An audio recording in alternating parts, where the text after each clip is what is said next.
there, my name is Bridget McKay. I'm an attorney in Petaluma, California, and welcome to my video blog. Today I'm going to talk about 3 things you can expect as a beneficiary of a trust.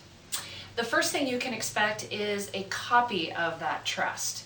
So if you've been named as a beneficiary in a loved one's trust or someone you might not even know as a beneficiary, then you are entitled, per the California Probate Code 16061.7, you are entitled to a copy of that trust. And that happens when the trust becomes irrevocable. And what that means is when someone dies and no one else is trustee or owner of those assets. So if you have a married couple and the survivor of the couple dies, their trust becomes irrevocable. It can't be changed and it will then be administered.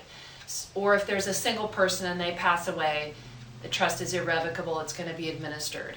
You as a beneficiary at that time are entitled to a copy of the trust.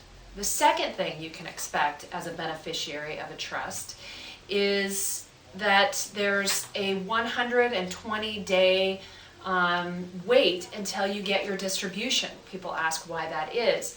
That is because you will be given a notice, along with the notice that you can get a copy of the trust, that if you're going to challenge the terms of the trust, you have 120 days to do that from the time you receive that notice.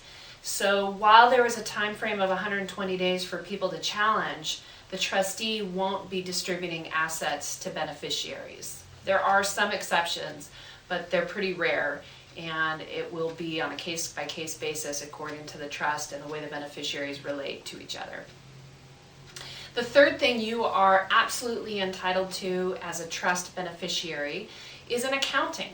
So if you stand to inherit from a trust, then you can request from the trustee, and the trustee is obligated to provide you an accounting. Sometimes the accounting's in most cases provided at the time the assets are going to be distributed. So they send you an accounting and say, hey, this is what was in the trust when the person died. These were the expenses that went out. Here's what's left. Here's what the distributions are. And you get a look at you could even ask for a detailed accounting as to every item about what the trustee spent money on. Most times in a more informal trust atmosphere, they will send you more of an informal accounting, which may not enunciate every single expense. If that's the case, you can request what we call a formal accounting, where it says where every single penny was spent and what's left in the account. So those are 3 things that you can expect as a trustee beneficiary.